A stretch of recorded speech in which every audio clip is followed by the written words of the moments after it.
I feel like my brain has been shrinking for a couple of days.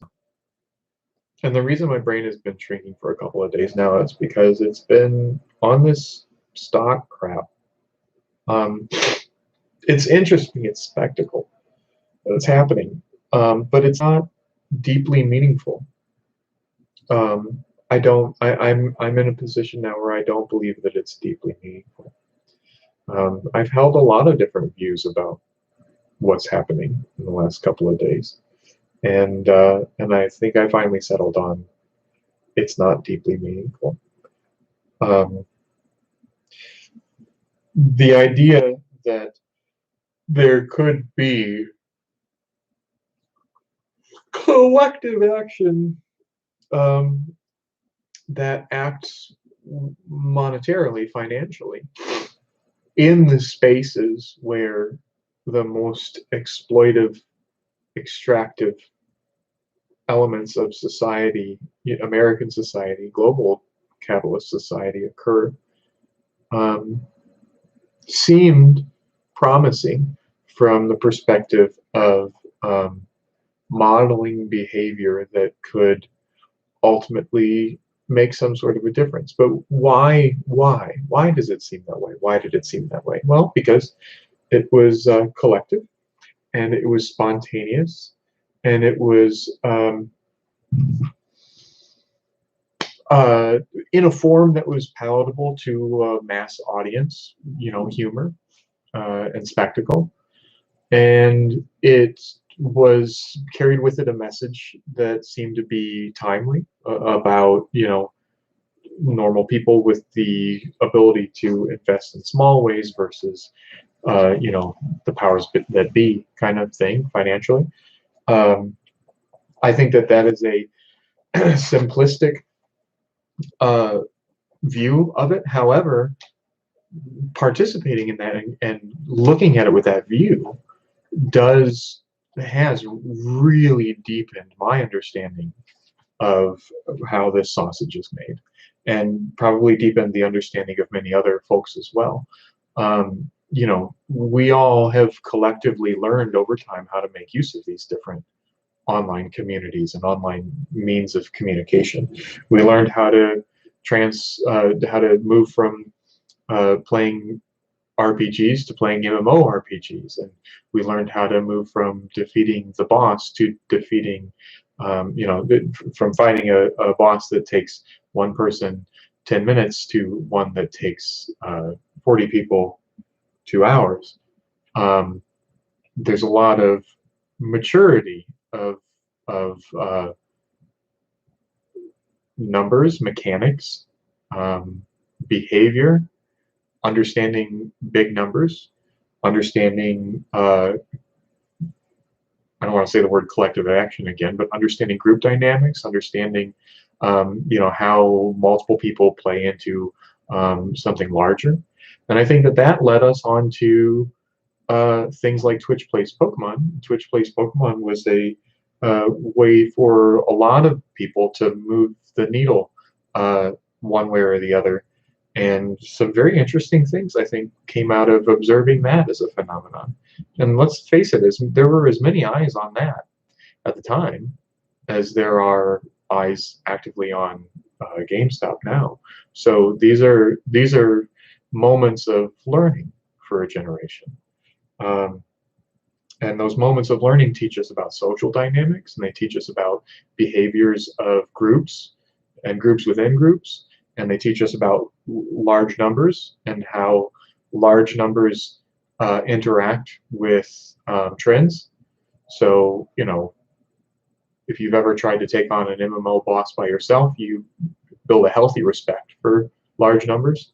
And if you ever participate in a raid with more people than are meant for a particular instance, then you understand trends and the impact of trends, both in terms of multiplications of successive um, uh, moves or mathematical intervention. You understand the damage over time. What happens when you stack effects that endure.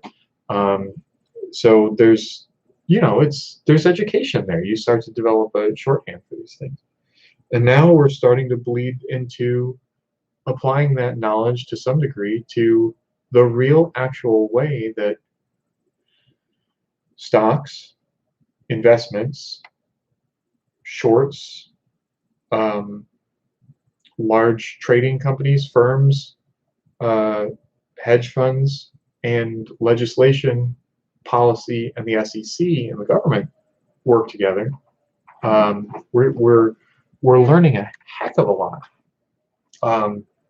I never would have known before about the whole ladder attacks thing. About you can artificially manipulate a stock price downward by buying and selling the same stack of 100 shares over and over and over again. And I never would have known that it's possible for companies, firms, funds, once they reach a certain size, to bankrupt companies that have gone public, that are maybe in a precarious position. And that it's often advantageous for them to do so because they can short them and make money. So I am learning from this.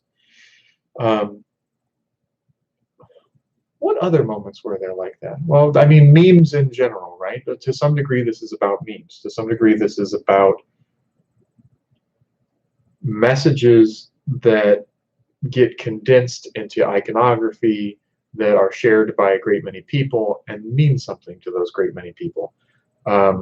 Something that you really have to squint at to understand. A meme is not a manifesto. A meme is not a descriptive, analytical, scientific paper. A meme is it's a shorthand. It's a feeling. It's a symbol. It's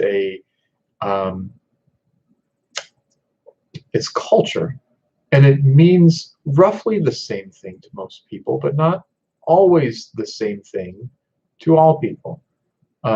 So as these things happen up and down over time, we're starting to learn how to use them to communicate outward to other groups, or how to transfer the meaning from one to another as time moves on. So if you have, if there is a meme in the common vernacular and another one comes about, then you have a way of pushing the meaning to something else by maybe, for a while these appear together to compare or contrast, or to demonstrate that a legacy is moving from one symbol to another.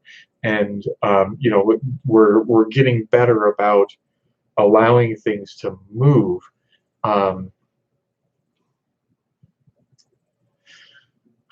I say that I don't know if it is a matter of getting better. I mean, it's just the way that we do things now. It's just the way that we communicate. We communicate in symbols that are often imagery and moving imagery. So all of this is about it's about practice, I guess. It's about communicating. It's about learning how to interact in your environment over time. And we have the benefit of having these mass communication tools that we don't have to just learn from our own failures and explore the world on our own. We can speak to each other in these shorthand ways, and we can learn a whole bunch through collective experimentation. Not even collective action, but collective experimentation. If there's water sloshing around in the bowl, then it's not necessarily just one drop finding its way out. It's a bunch of drops pushing, and then one saying, oh, like this was the way. Out of all those millions of drops that could have gone out, one did, and here's the difference. So it's a very effective way of understanding what could be different. But again, I do feel like this stock thing has shrunk my brain a little bit, because for one, we've seen big problems with the stock market. We've lived them. 2008 was a big one. To be honest, the .net bubble or .com bubble, whatever it's called, was kind of before my ability to understand these things.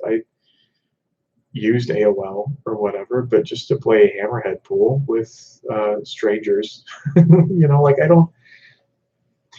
I was not conscious really of it. I remember there was a cool web page where you could see all the different search engines like Excite and Alta Vista and Yahoo and Ask Jeeves and whatever else.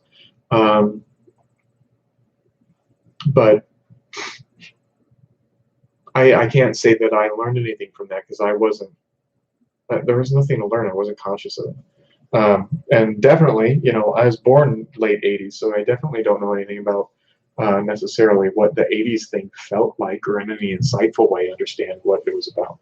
I just, have this sort of consciousness, like most people my age do, that this system is broken and it continues to bottom out because it's broken.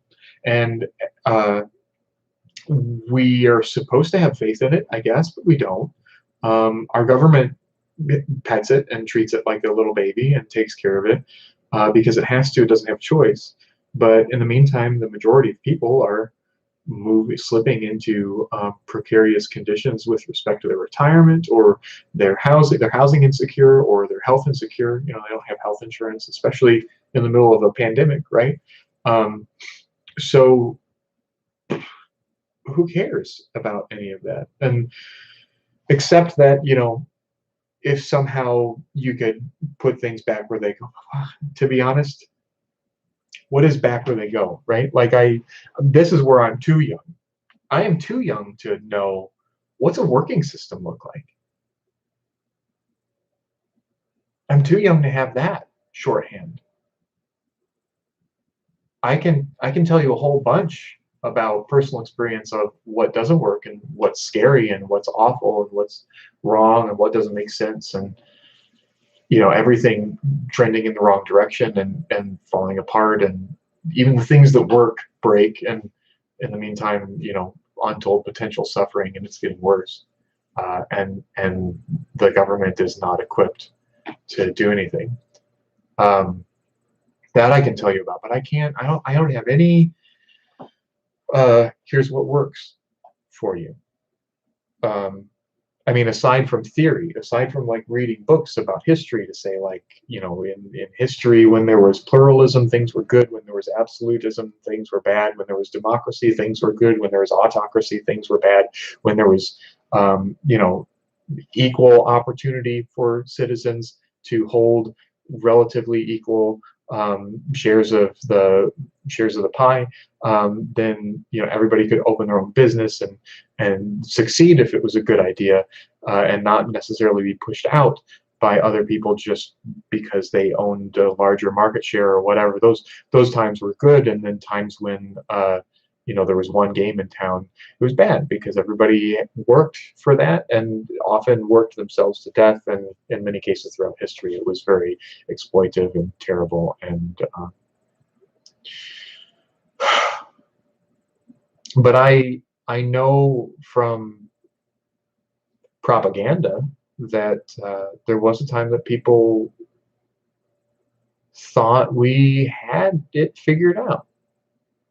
And I mean, that might be an effect of the 20th century was full of a lot of really big problems, and we happen to come out ahead in some of those. I mean, when you win a world war, you have to assume there's going to be some prosperity for a while, right? And that's what we did, and that's what we had. Doesn't mean we solved everything, unless you think that having world wars is solving everything. So I don't know. I don't know.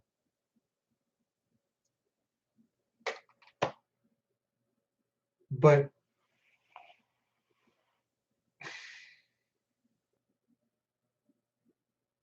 I'm not willing to totally write off the thought that that we might be onto something, that we've got some good ideas that we don't seem to be living up to.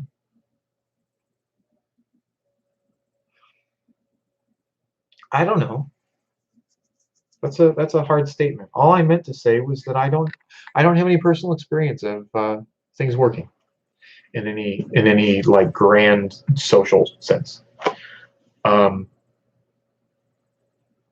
and that means neither does anybody else my age. I mean, people might come from different material background circumstances, but in a big picture sense, we're all looking at the same thing, right? Um, so that being said, it just didn't like it is worth it for this like in this moment to try to peel back the curtain a little bit and see what really happens in that private world where um, all of our nation's excess value goes. It's interesting to peer inside, and it looks like this crowbar that we're using is quite expensive, and it's going to break, but we're going to get to look in, and there are some potential, I don't know, class action lawsuits that might come out. There are some potential shady reports that the public might eventually catch wind of. I don't think things are going to end well for the GameStop traders, but in a historical sense, having a paper share someday, you know, uh, might mean something. Gosh, what would it mean? Well, I mean, of all the social movements to be a part of in the year 2021, could have chosen more poorly. Let's see. I need to read more. I had talked about in one of these videos about how, you know, if this does end up being a thing, then there's a bunch of other things that need to happen in addition, like charity needs to be a part of everything that people, it's an individual responsibility. Charity has always been, continues to be an individual responsibility. And it's never convenient.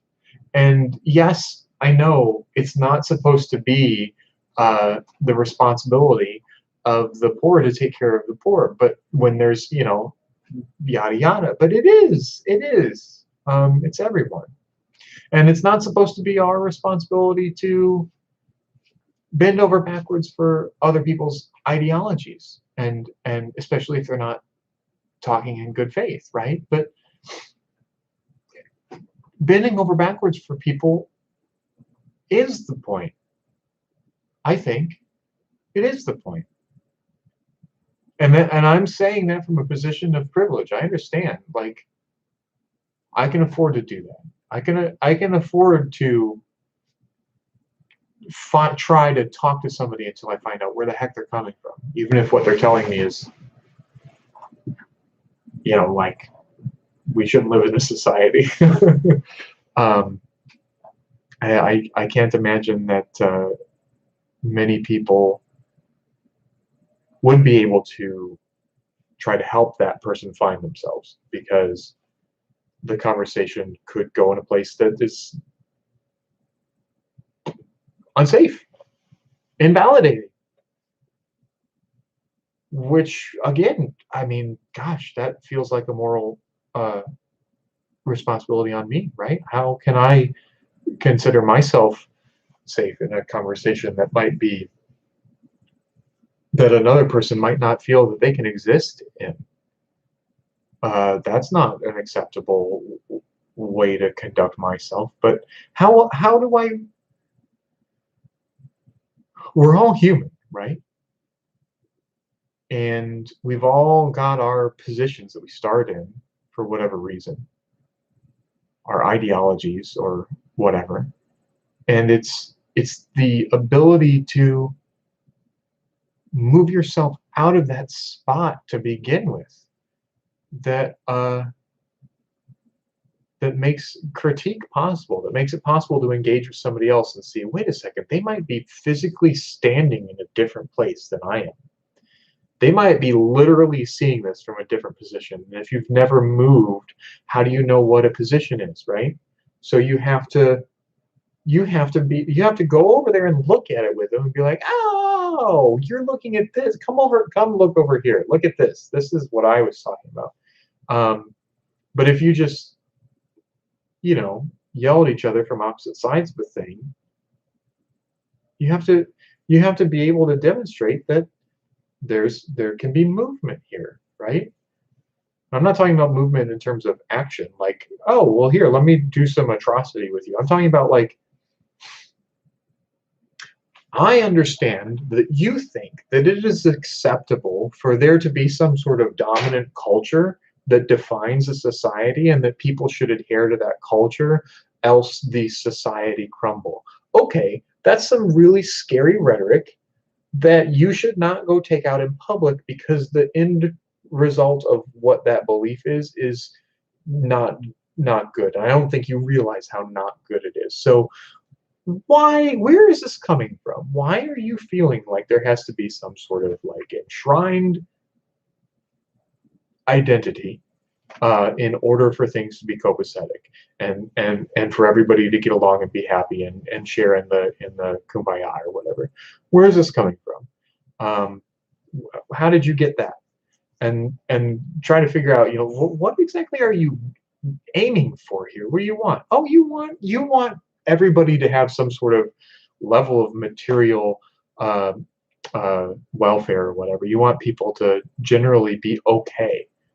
Okay, cool. And not like in a government mandated way, like you have to be okay, but like, we're all sort of getting along and have equal opportunity and equal rights. Okay, got it. Well, if that's your goal, let me point you to some trends in history that show how this phenomenon of equality and opportunity and material well-being for a society and everybody in it comes as a result of many different ideologies and identities existing together copacetically, in a democracy, in a pluralist society. This is inclusion, and this is good. This is where this kind of prosperity comes from. Whereas the thing that you're talking about, which is more based on some sort of cultural identity that is dominant, these are times in which you will start to see some really scary behavior that turns into atrocity, turns into authoritarian rule, turns into military expansion, and turns into death and suffering and warfare and poverty. Poverty for some,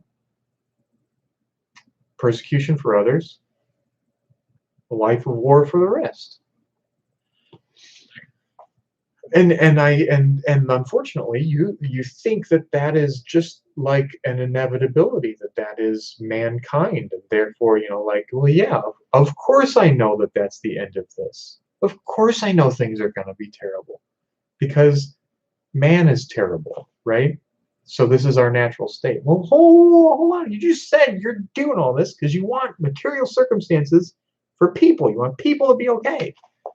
So why are you telling me that by imposing the solution that you're offering for people to be okay, you understand and realize that the end result is that people are not going to be okay?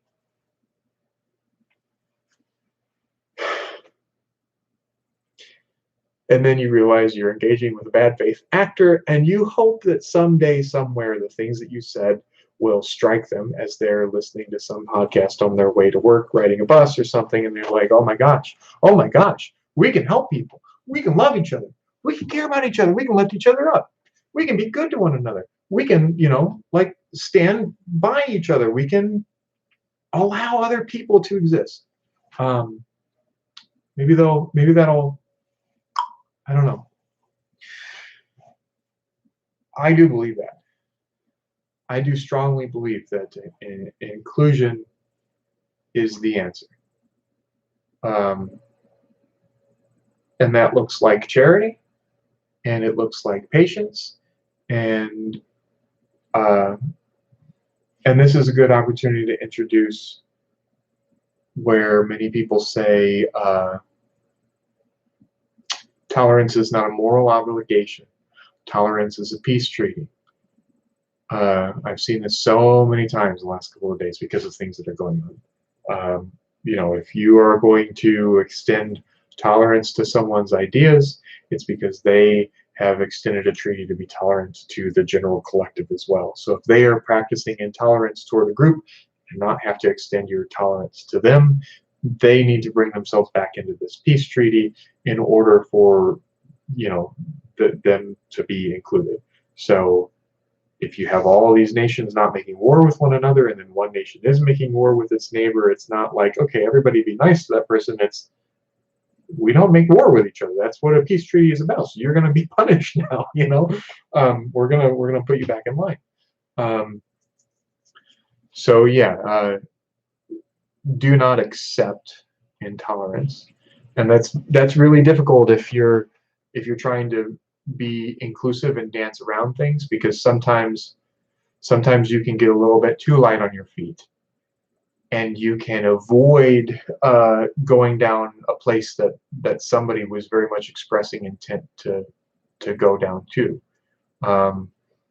You can allow some things to be said in your presence that are very much not inclusive, that are very much intolerant, and by trying to sidestep and keep the conversation about what it was before, you are tolerating intolerance. So you have to come to the table willing to engage and feeling kindness and love for the other person, but you also have to be able to be tough when somebody crosses a line, and sometimes it's not always obvious that they're crossing a line.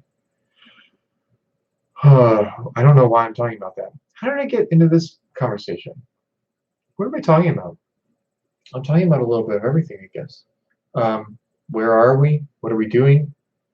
Are we gonna stock monkey our way to equal outcomes and equal opportunities? And no. But I do think there's truth to the idea that if you're going to be inclusive, you need to start by evaluating the institutions of extraction, right? If you're going to try to be well, then you first need to tend to these bullet wounds, or the gun, I guess I should say. What's a good? I'm too tired to come up with good metaphors. Oh, that's a shame. Metaphors are supposed to be my strength. Well, anyway, I don't see whatever is happening right now as being. It's definitely not going to be as big as the housing bubble burst. I think that was. But I also don't think we've learned anything from that. So we will eventually get back in that position again. Because the behaviors that are being exhibited through this process do not indicate that people have repented, learned their lessons, changed their minds about risk, changed their minds about what's exploitive in terms of business practices and what's predatory in terms of business practices. I don't think that any of that's changed. I think we're just in the same place that we used to be. And fundamentally, I don't think that is going to change under the current system. The SEC is toothless. Both parties seem content with the state of affairs in general. There's not going to be a major push in that direction. And even if there was a widespread, common tongue movement for, I don't know what you would call it, wealth redistribution, I guess, in the United States, that we can't have these incredibly rich and we shouldn't have these incredibly poor. Even if there was, it probably wouldn't materialize in the beginning as, let's take these systems of extraction apart. it would materialize as a touchy-feely thing, social programs or something.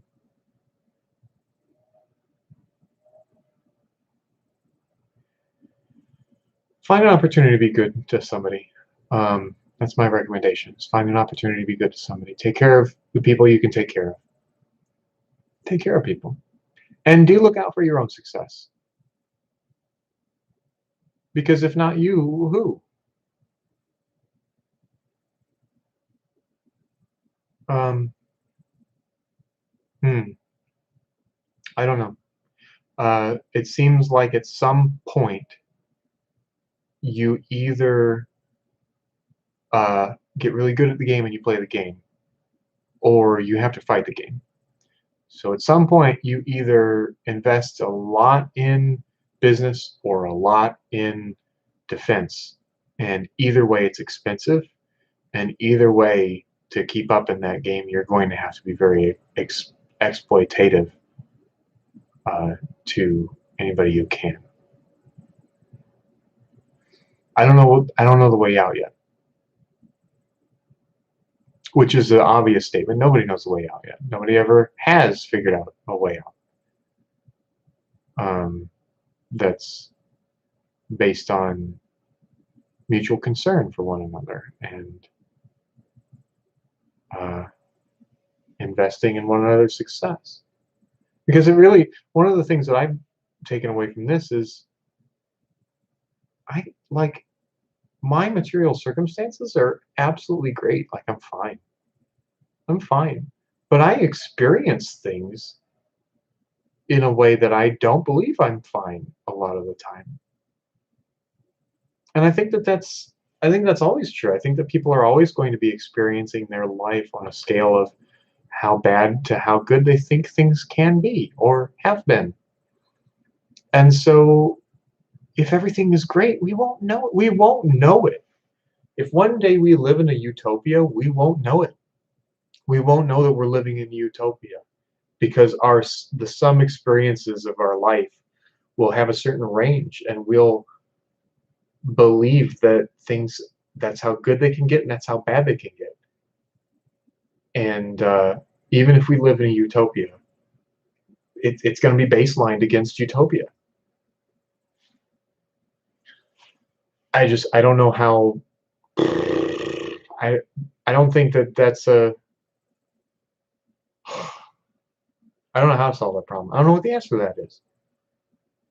Because if you could snap your fingers and make everything okay everywhere, and the institutions incentivized people to properly participate in their societies, it wouldn't be long until somebody said, "Isn't there more than this? Is this all there is?"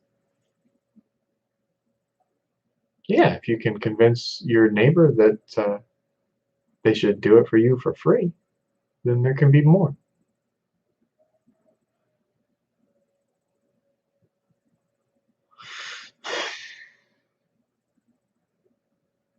The human condition, I guess.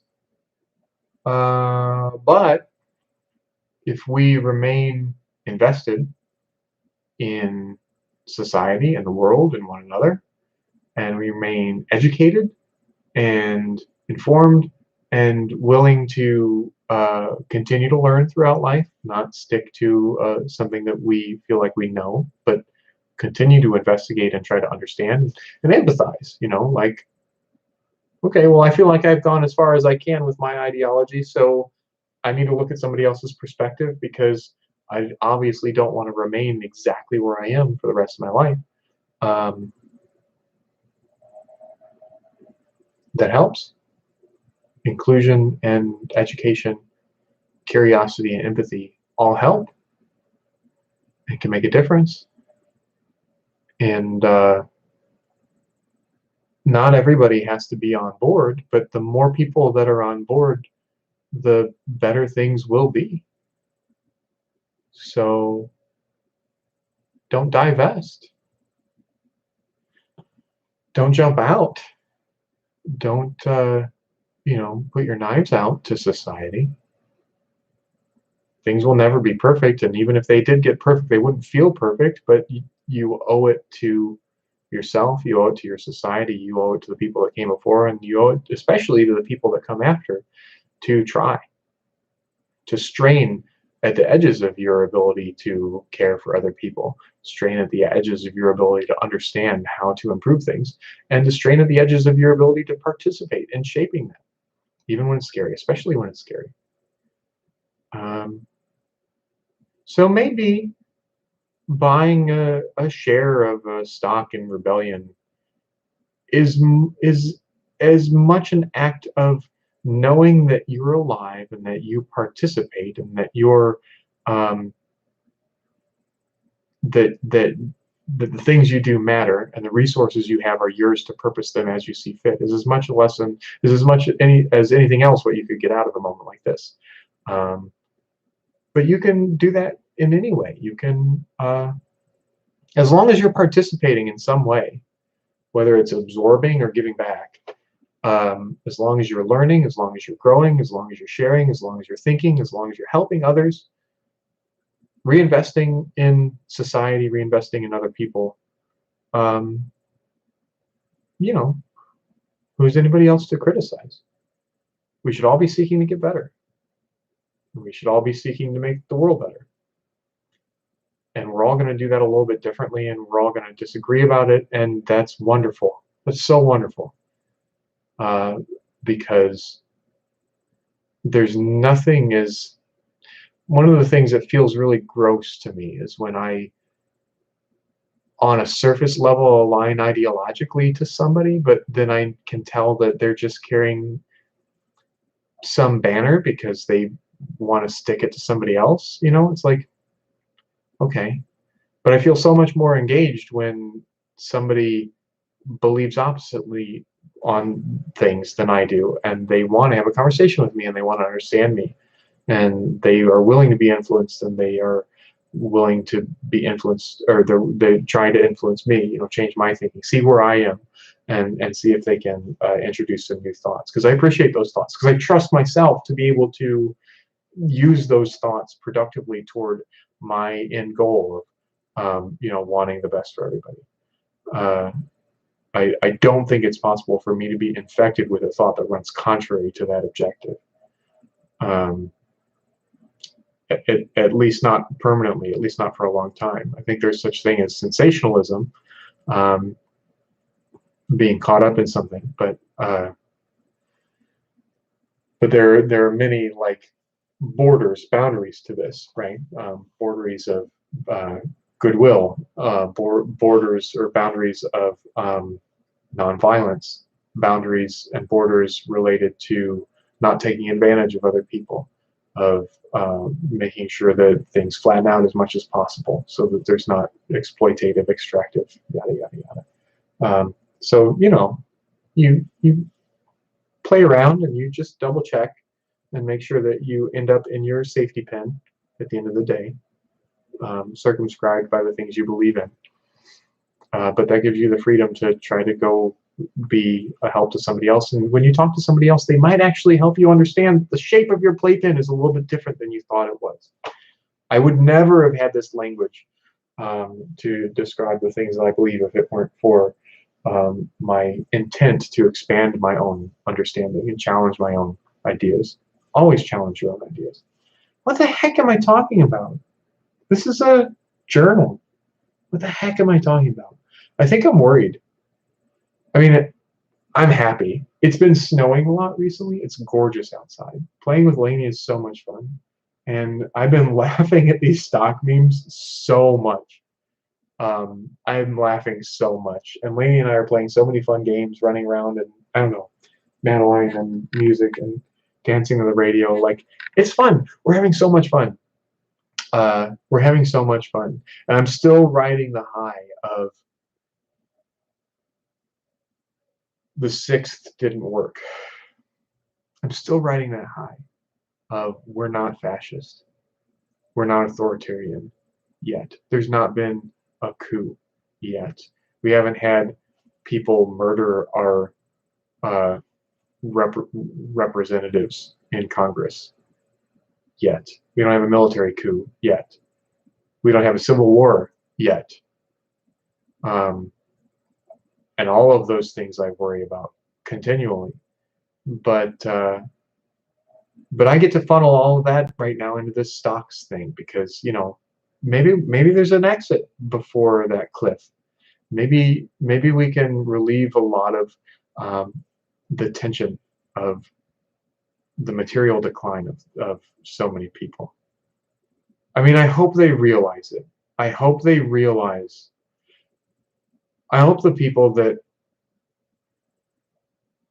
own and control more assets, more wealth than is necessary to put the entire population of the United States squarely into the middle class. I hope they realize that this is going to, squeeze people to death, and not necessarily just the poorest people, because those poor people will band together and make it somebody else's problem before the end. I hope they realize that that you can't just suck it dry and walk away.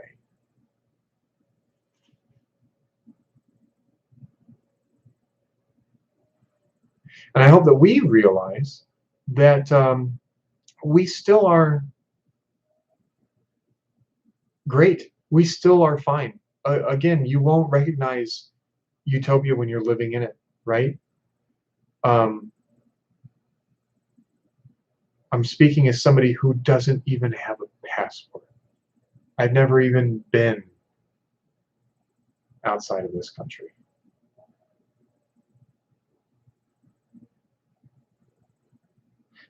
I grew up with a functioning understanding of the term the third world. What about those people?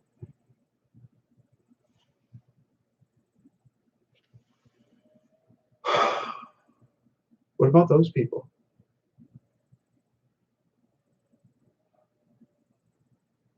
And here I am cheering for people who can buy stocks, right?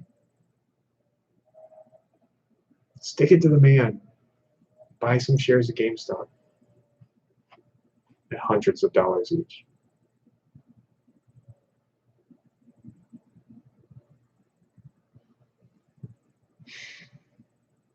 This is a much bigger problem than just us. In fact, I would say that we are not really even in the problem yet. We're starting to realize that there is a problem and that we're heading toward it, and we are not there. But many people have been for a long time. What about them?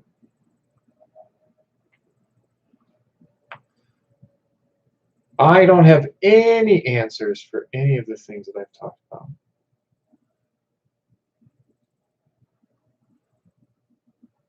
It all seems really complicated when you start rambling about it, one topic after another. It feels in my head like it's all one thing with known ins and outs and definitions and systems and potential solutions. But when you lay it all out end to end like this, it just seems like a meandering mess.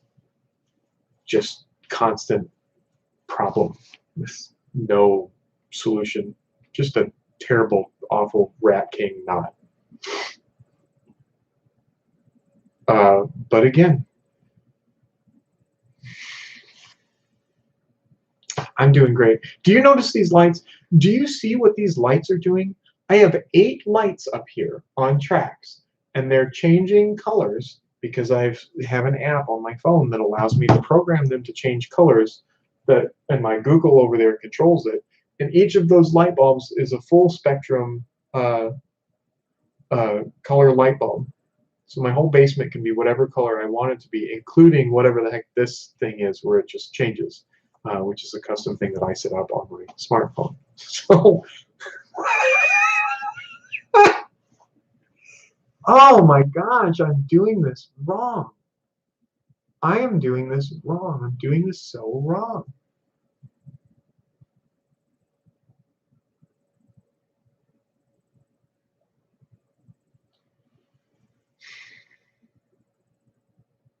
I need to think about this. I need to think more about this. I put those here so that Lainey could have a party in the basement, because I want Lainey to have a party in her basement. I want Lainey to grow up with a party basement so that she can change whatever color she wants the lights to be that point at her 1, 2, 3, 4, 5 doll houses and 2 kitchens, wherever those are, and 2 tool benches, work benches.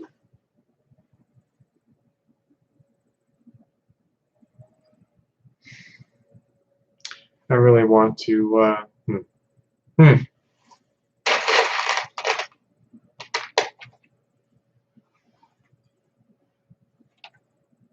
How do you understand the world outside your own perspective? And if you are allowed glimpses into what things really look like from books or films or games, how do you reconcile that with the reality of your existence?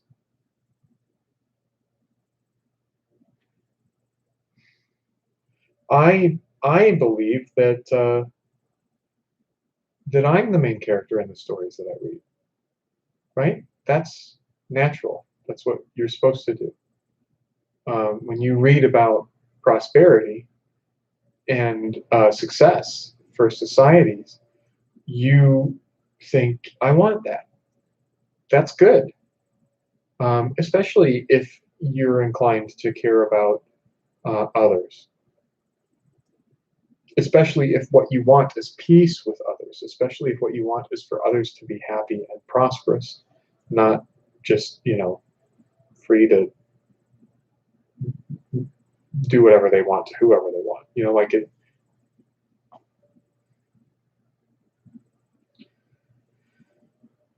But many people,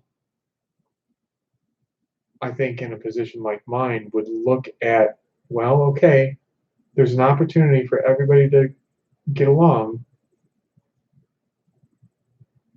But when I back out and look at what are the things that I'm experiencing, I'm seeing that I'm on the top end of the top end of the top end of the maybe not quite so top end, but still almost top end of the global balance of power. And maybe my biggest concern is just that it's eroding. Right? We're all talking about China all the time. It's because we know we're old news,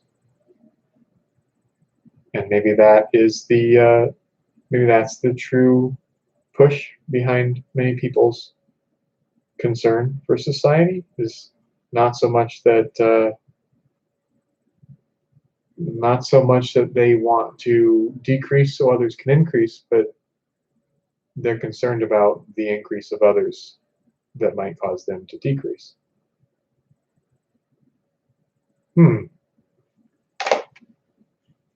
There's 2 different motivations for being concerned about the direction of society right now. One is we should be more equitable in treating how we treat other humans, and the other is, oh, we're not going to be first anymore. And maybe one is masquerading as the other. Maybe really it's the fear of not being first that is causing us to think, well, what about everybody else? It's worth considering, right?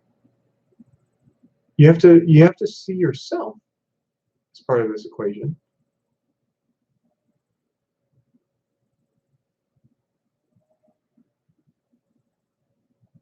So what do we really want? I mean, think about what's going on with GameStop right now. Let's say you bought, what are they right? They're under 100. So let's say you bought at $100 a share. You bought 10 shares, and you're looking at like, oh man, if this actually turns out to be some like woohoo whatever, which it won't, I don't think, be a truly thrilling experience. I think that it will just be opportunity to print out your shares and frame them and pass them on to your grandchildren someday. Say, I had one of these things, and they can judge you about how they feel. But, let's say it does. Let's say you do walk away the world's smallest millionaire.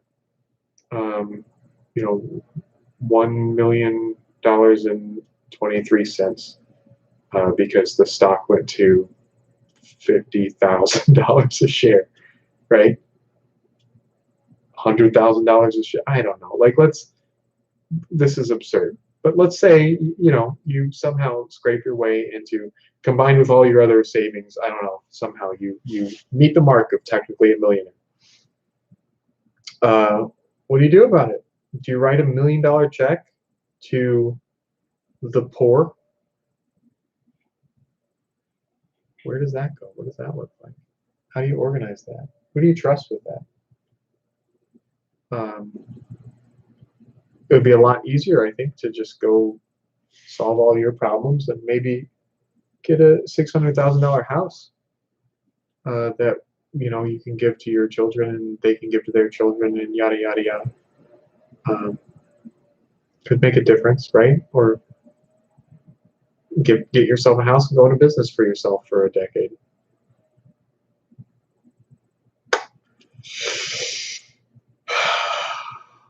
It's a choice.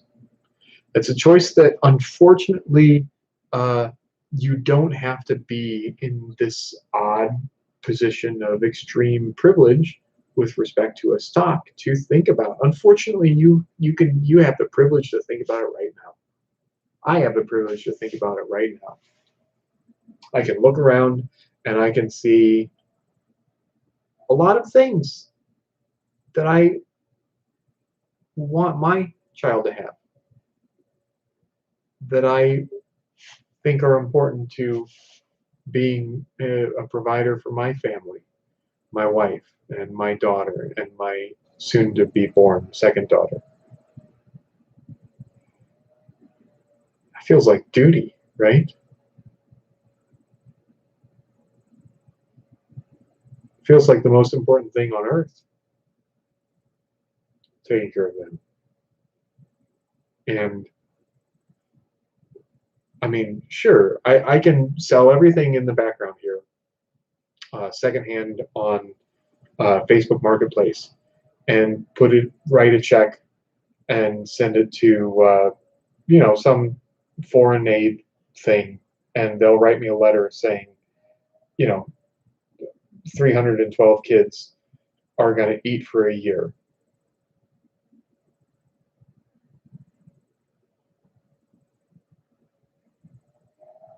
Which of those is the right answer?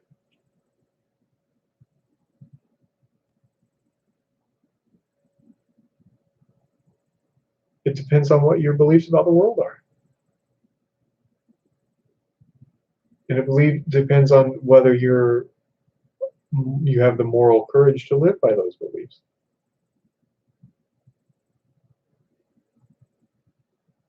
Constant challenge. I like to engage intellectually in things.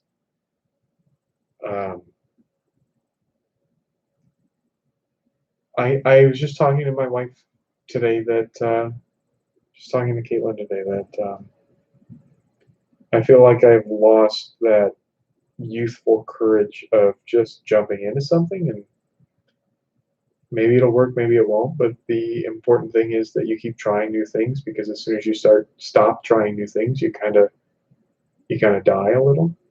I love Maryland. It's like I said, it's so snowy and beautiful outside right now. Like, this place has never looked. I've never been happier to live here. And since the start of the year, I have just really deeply appreciated the Georgian neo-colonial architecture of this townhouse, and just the idea of living in a townhouse, and on the East Coast, and I just love it so much, and I love it so much that there are opportunities that are important, meaningful, disruptive, challenging, that I I'm considering just not even taking because I'm comfortable.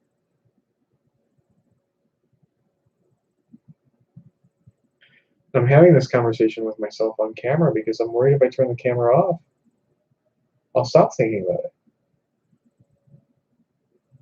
Stop thinking about it. This is putting some pressure on me to say these things, or think about these things that I probably otherwise wouldn't feel or think.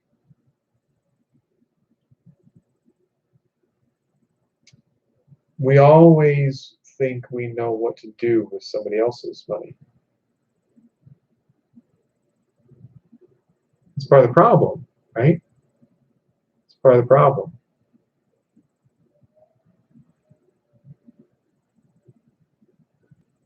Uh,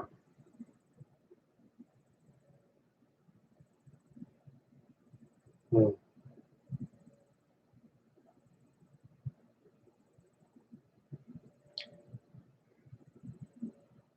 I don't think I have much more to say.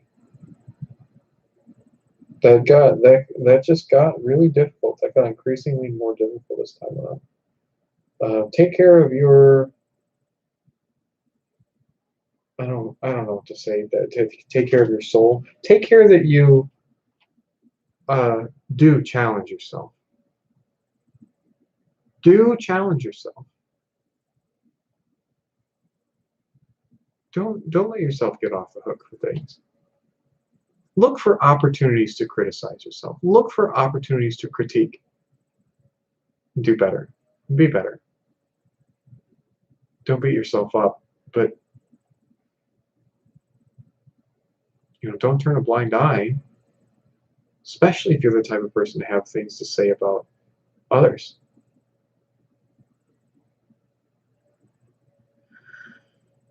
You ought to be if you're the type of person that cares about whether or not people are good to one another, and whether or not there's equality, and whether or not there's exploitation, then you really ought to feel anxiety about excess in your own life. I can't help but feel like I'm just dancing around the entire Bible right now. Because now that we've gone to this place of like manufacturing guilt, um, using an ideology to manufacture guilt, because it is whatever you measure you apply, you should apply it to yourself if you really believe those things. Um, and unfortunately, if you're just the type of person to intellectually engage with things, you can often find uh, external stimuli that will tell you, oh, you're fine. Actually, you're fine. It's the problem. Like you're doing everything you're doing so good, sweetheart. Like, of course, like I understand you've got to own a home, right? And gosh, for two kids, what is that like? You got to have at least 3 bedrooms, right? And the bathrooms that you've got to have for that. And you can't like it's not like you're Bill Gates, like you're working on a salary here. You're selling your labor, so you're probably not going to come out too far ahead, and you've got to get to work. You need a vehicle, and you've got to kids have got to be happy. You don't want them to cry. Like you'll find so many opportunities to find something that tells you they're there. The problem's not you. They're there. You're fine. Just be mad about what everybody else is doing. You're fine. You're doing all you can. You're doing all you can. Bless your heart. Um, hmm. I'm not trying to make a conspiracy out of it or whatever. I'm just trying to say, like, take care that you're looking inward as much as you're looking outward. Be good. Be a good person. Try to figure out what being good means to you, and then be that. Okay, I've got a lot of growing to do, I guess. Coming up on an hour, so I'm gonna leave it at that. I don't feel like I solved anything for anybody tonight, so sorry about that. Have a good one.